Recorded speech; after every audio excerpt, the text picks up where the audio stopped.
ጤና ይስጥልኝ እንደምናችሁ። ዛሬ ደግሞ በሌላ ቪዲዮ ተገናኝተናል።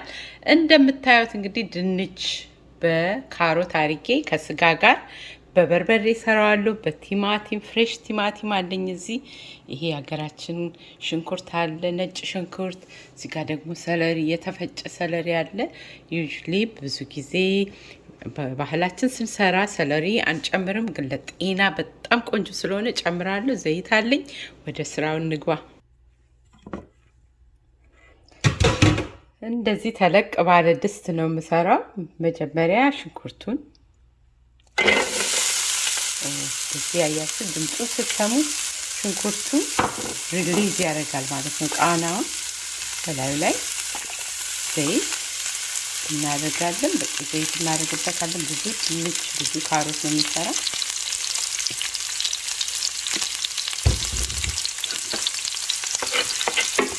በአጭር ጊዜ እንዴት እንደምሰራው ነው የማሳያችሁ።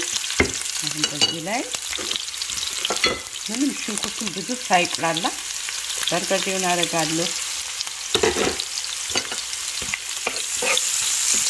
አብሮ ነው የሚቁላላ ያለው። ሽንኩርቱም ጥብስ ይላል፣ ስጋውም ጥብስ ይላል፣ በርበሬውም ጥብስ ይላል። ይሄ ድስት በጣም ፈጣን ነው ለስራ። አሁን በላዩ ላይ ስጋውን ጨምራለሁ።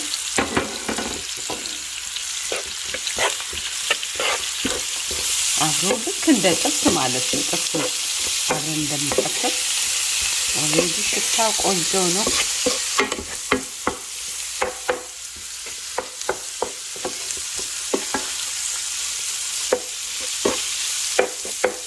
አሁን ስጋውን ትንሽ ከሽንኩርቱ ጋር ጥብስ አድርገዋለሁ።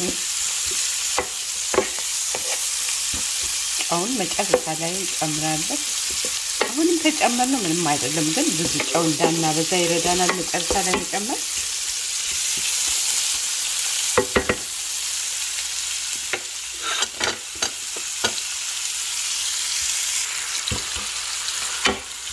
ወደ 1-2 ደቂቃ እንደዚህ በርበሬውን ከስጋው ጋር ጥብስ አድርገዋለሁ። ገና አሁን እንደዚህ እየጠበስ ነው እያለ ካሮቱም ሲጠበስ አብሮ ውሃ ስለማልጨምርበት አሁን አብሮ ገና እየተጠበሰ በርበሬውም እየተቆላላ ነው የሚሄደው እና አሁን ቀጥዬ ይሄ እንግዲህ ፈጣን ነው እንዳልኳችሁ፣ ፈጣን የድንች የካሮት ስጋ እሰራለሁ። ካሮቴን እንደዚህ አድርጌ አሳምሬ ቆርጬዋለሁ። ከስጋው ጋር ከሽንኩርቱ ጋር አብሮ ጥብስ ይበል ከበርበሬው ጋር።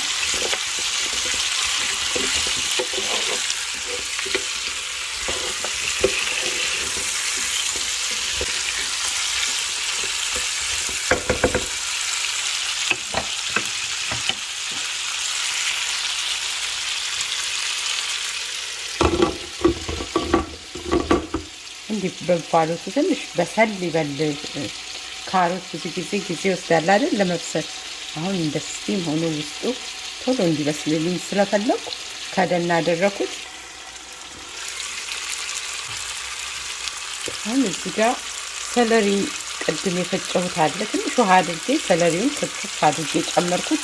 ይህ በጣም ብዙ ቫይታሚን ስላለው እንደ ሽንኩርት ይላሉ እና አብሮ ጥብስ ይበል በውሃ። ውሃ ግን እናዘጋጃለን ሁሉ ጊዜ ድስታችን እንዳያርብን። ውሃ ሞቅ ያለ ውሃም ይመረጣል። ያልሆነ ደግሞ እንደዚህ አጠገቡ ይሄ ክድ እናደርግና ትንሽ ካሮቱ በሰል ሲልልኝ ትንሽ እንጨምራለን።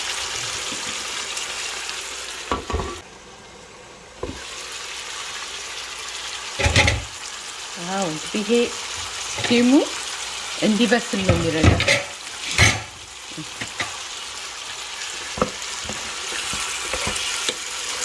እንዴት ያምራል እንደ ካሮቱ ከለሩ። አሁን በዚህ ላይ ነጭ ሽንኩርቴን ጨምራለሁ። ቲማቲም የከተፍኩት አለ አይደል? ይሄ ሁሉም የምጨምረው ነገር ለሰውነታችን ገብቶ እንዴት ቆንጆ መሰላችሁ። ጋርሊኩ ከስንት ኢንፌክሽን ከስንት አይነት በሽታ የሚገላግል ተፈጥሯዊ የሆነ እግዚአብሔር የሰጠን ምግብ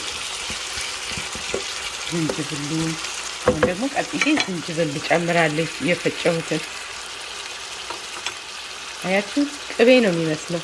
ዝንጅብሌን እንደዚህ ቆንጆ አድርጌ ያዘጋጀሁታለሁ።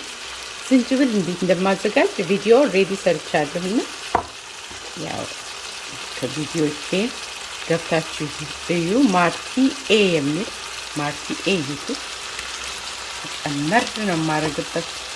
ይሄ ከጉንፋን ከመሳሰሉ ነገሮች ብዙ ጥቅም አለ ለመከላከል።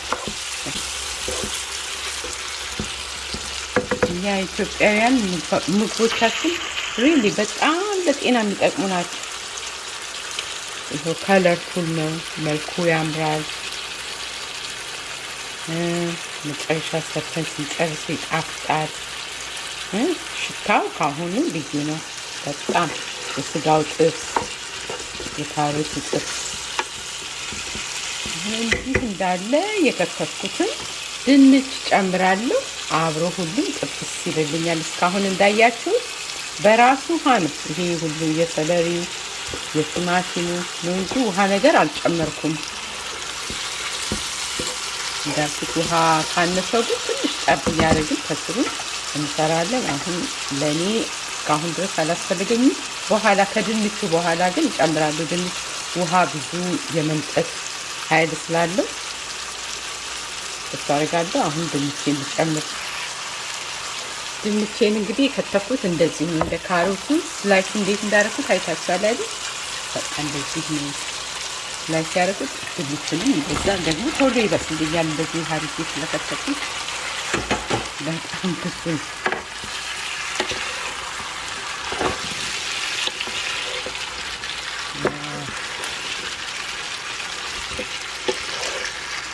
አጭር ጊዜ ውስጥ ጊዜን የሚያክል ብዙ ምግብ መስራት እንችላለን።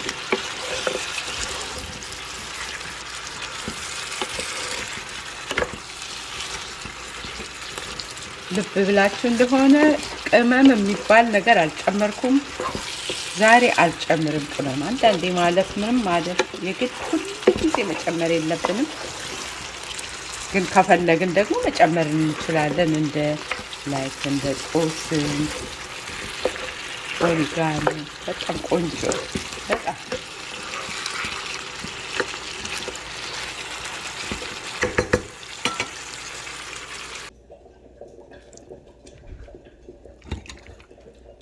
ስጋውን ቆንጆ ሆኖ ተጠብሷል።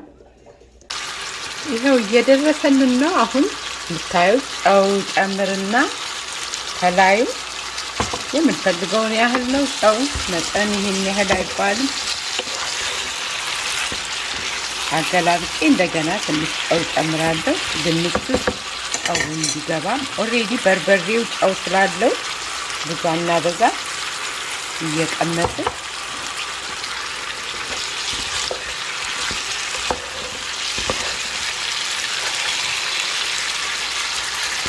ስጋውን ጥብስ ብሏል እንደምታዩት።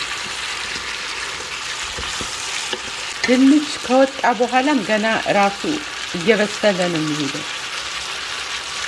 ሙክክ እያለ ስለሚሄድ በጣም እንዳይበስልብን፣ በጣምም ጥሬ እንዳይሆን አስተካክለን እናወጣዋለን። ትንሽ ከደን አረግና አበስለዋለሁ።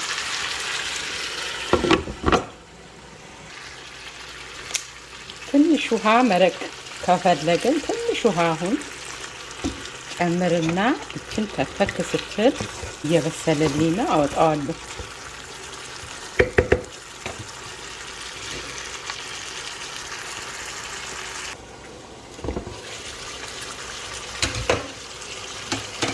ወጣችን ደርሷል።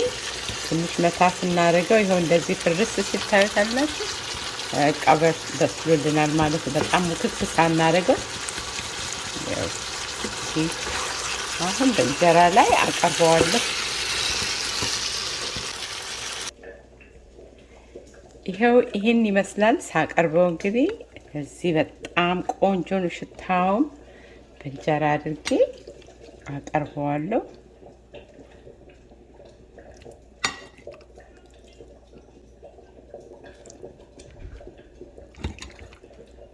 ስጋውም ቆንጆ ሆኖ ተጠብሷል። እሺ የዛሬ ቪዲዮዬን በዚህ ጨርሳለሁ። ከወደዳችሁት እንግዲህ ለሌሎችም ሼር አድርጉ። በሚቀጥለው ቪዲዮ እንገናኛለን። ደህና ቆዩኝ።